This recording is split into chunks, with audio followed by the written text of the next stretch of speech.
අහසින්නෙහා තරුමන්දිගේ පියවන්නදැන් විහගේ කුලෙසින් අහසින්නෙහා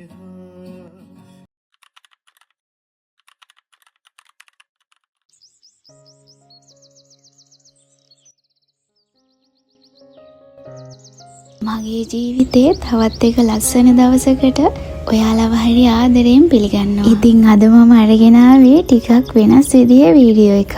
අද vlog එකේ වෙන්නේ නිවාඩු දවසකට කලින් දවසේ අපි දෙන්නගේ උදේ වරුවයි හවස් වරුවයි කියන විදිහ. ඉතින් එහෙනම් දිගටම vlog එකත් එක්ක ඉන්න. අද අපි බලමු මොකද වෙන්නේ කියලා. මේ බලන්නකෝ. මේ තමයි මැලේසියාවේ අපේ ගෙදරට පේන ලස්සනම view එක. ඉර පායන්න ලෑස්ති වෙද්දී අහස හැඩ වෙලා තියෙන විදිහ මාරම ලස්සනයි නේද? ඔන්න ඉතින් දැන් මම උදේ හදාගත්ත කෑම ටික මේ බොක්ස් වලට දාගන්න ගමන් තමයි ඉන්නේ. අපි ඉතින් සාමාන්‍යයෙන් කඩෙන් කනවා ගොඩක් අඩුයි. හස්බන්ඩ් කැමතිම ගෙදර උයලා කන්න නිසා මං කොහොම හරි උදෙන්ම මේ වගේ කෑම ටික ලෑස්ති කර ගන්නවා. අද දවල්ට අපි කන්න හදාගත්තේ සම්බෝල තෙල් දාලයි මාළු බෙදලයි පරිප්පු කිරට හදලයි. හස්බන්ඩ් නම් උදේට බත්මයි කෑවේ. ඉතින් මම ඩයට් ප්ලෑන් එකක ඉන්න නිසා බත් කන්නේ නැහැ උදේට. මෙන්න මේ රොටිය තමයි මම උදේට කන්න හදාගත්තේ. මම ගොඩාක් උත්සාහ කරනවා මගේ උදේ කෑමට අනිවාර්යයෙන්ම පළතුරක් එකතු කරගන්න. දැන් ඉතින් වෙලාව උදේ 7:20 වගේ වෙලා තියෙන්නේ. අපි වැඩ පටන් ගන්නේ 8ට නිසා තව ටිකක් වෙලාව තියෙනවා. හැබැයි ඉතින් ගෙදර ඉඳන් වැඩ කරන තැනට යන්න අපිට යන්න විනාඩි 10ක් වගේ පොඩි වෙලාවක්. ඔන්න ඉතින් දැන් මම වැඩ කරන ගමන් තමයි ඉන්නේ. ඔන්න ඔය විදිහට තමයි වැඩ කරන මගේ දවසේ පැය 8 ගෙවෙන්නේ. හස්බන්ඩ් ඉන්නෙත් මේ හා පැත්තෙමයි. ඒ නිසා මුළු දවසම මට කිසිම බයක් සැකක් නැතුව ෆ්‍රෙෂ් එකේ වැඩ කරන්න පුළුවන්.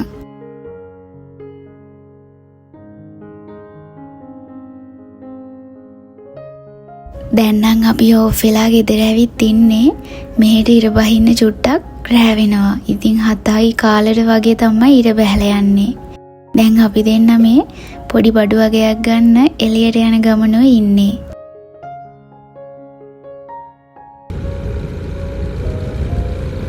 නිවාඩු දවසක් ලැබෙනවා කියන්නේ ඉතින් ආයේ ඉහළින්ම සමරන්න එපා. ඒ නිසාම අපි දෙන්න හිතුවා රැ වෙනකම්ම හොඳට ඇවිදලා පොඩ්ඩක් රවුමක් දාලා නිදහසේ කාලය ගත කරන්න.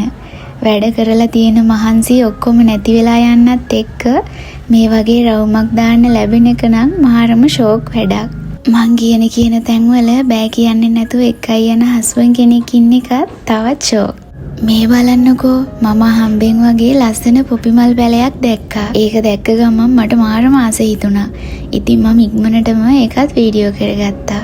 ඉතින් අපි දෙන්න මේ චූටි ළමයි සෙල්ලම් කරන විදිහ දිහා ගොඩ වෙලා බලාගෙන හිටියා. ඉතින් මටත් ආස හිතුණා ඒකේ සෙල්ලම් කරන්න යන්න. ඉතින් රෑ වෙනකම්ම එළියේ ඉන්න හිතාගෙන ගියත් අපි ඊට කලින්ම ගෙදර ආවා. මොකද මගේ අතින් හස්බන්ඩ්ට එයා ආස කෑමක් හදලා දෙන්නත් සෑහෙන කාලෙකින් බැරි වුණා. ඉතින් අද ලැබුණු නිදහස් වෙලාවෙන් ප්‍රයෝජනයක් ගන්න ගමන් හවස තේ බොන්න මම මේ රෝල්ස් හදන්නයි හදන්නේ.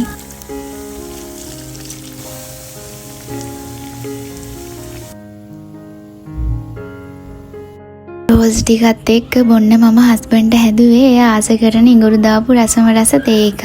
මම හදාගත්තේ ඉඟුරු දාපු උණු වතුර එකක්. මොකද මම දැන් සීනි කන එක නවත්තලා සෑහෙන කාලයක් වෙනවා. ඉතින් අපේ සෞඛ්‍යය ගැන හිතලා මේ වගේ පුංචි පුංචි පුරුදු ජීවිතයට එකතු කරගන්න එක ඇත්තටම අපේ මනසටත් සහනයක්. ඇත්තටම මම හිතන්නේ වචන වලින් ආදරේ කියනවට වඩා තමන්ගේ අතින්ම මෙහෙම මහන්සි වෙලා එයා ආස කරන කෑමක් ආදරෙන් හදලා දෙන එකේ තියෙන වටිනාකම මාරම වැඩි. ඉතින් මම මෙච්චර වෙලා ආදරෙන් හදපු රෝල්ස් ටිකයි ඉඟුරු තේ එකයි එයා මාරම ආසාවෙන් කනවා. ඇත්තටම තමන් ආදරය කරන කෙනා වෙනුවෙන් මහන්සි වෙලා මෙහෙම දෙයක් හැදුවට පස්සේ එයා හරි ආසාවෙන් රස විඳිනවා දකින්න එක තරම් සතුටක් තවත් නැහැ. ඉපදින්නේ නැවතත් අවශ්‍යයෙන් ඔබේ ආදරේ කවදාවත් ඉඩ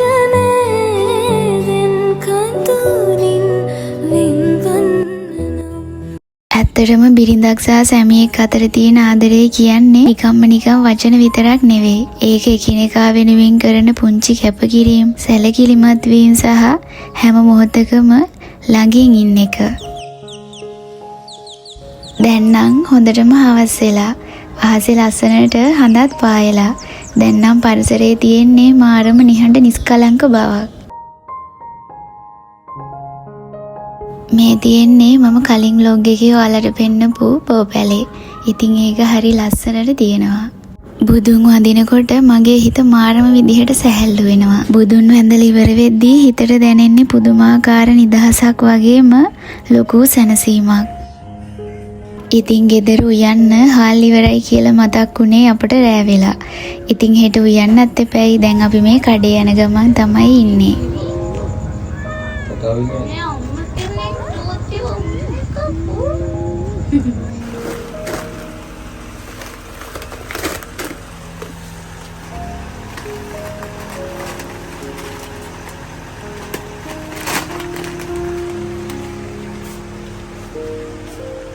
මේ කඩේ තියෙන්නේ අපේ ගෙදර ඉඳලා විනාඩි 2-3ක වගේ දුරකින්.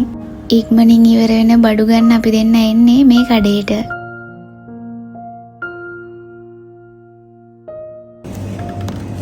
ඉතින් මටත් ඕන වෙලා තිබුණ බඩු වගේක් අරගත්ත මේ ගමම්ම. පැණි කොමඩු කියන්නේ ඉතින් මං ආසම පළතුරනේ. ඉතින් ඒකෙනුත් කෑල්ලක් අරගත්තා. කඩේ ගිහිනුත් ඇවිල්ලා එන ගමන් අයිස්ක්‍රීම් පැකට් දෙකක් අරන් ආවා. මේ රෑ වෙලාම ඉතින් අපි දෙන්න ඒක කන ගමනෝ ඉන්නේ. මේ වගේ අයිස් පැකට් එකක් කන ගමන් ඇඟට දැනෙන හීන් සීතල හුළඟ විඳින එක මාරම නිදහස් හැඟීමක්. මං සීනි කන්නේ නැති වුණාට මාසෙකට සැරයක් හරි මේ වගේ අයිස්ක්‍රීම් පැකට් එකක් චොකලට් එකක් වගේ කනවා. නිවාඩු දවසට කලින් දවසේ අපි අනිවාර්යෙන් ෆිල්ම් එකක් බලනවනේ. ඉතින් අදත් ෆිල්ම් එකක් බලන්නයි හදන්නේ. කඩේ ගිහින් එන ගමන් පාන් අරන් ආවා. ඒත් එක්ක කන්න සීනි සම්බල් එකකුයි දෙහි දාලා කොච්චි දාලා හොඳට සුදු සම්බෝල එකකුත් හදාගත්තා. මං නම් ආසම කෑමක් තමයි මේ කොච්චි සම්බෝල් කියන්නේ. කොහොමත් පාන් එක්ක කොච්චි සම්බෝල කියන්නේ හොඳ ගැළපීමක් නේ. ඔන්න ඉතින් අද දවසේ නිමාවටත් ලං වෙලා. ඉතින් මගේ YouTube family එකේ කෙනෙක් නෙවෙයි නම් ඔයා මේ වීඩියෝ එක බලන්නේ subscribe කරලා එකතු වෙන්න කියලා ආදරෙන් මතක් කරනවා. එහෙනම් ඉතින් තවත් අලුත් දවසකින් හමු වෙනකම් ඔයාලා හැමෝම සතුටින් පරිස්සමින් hina වෙලා ඉන්න. ඔයාලා හැමෝටම තෙරුවන් සරණයි.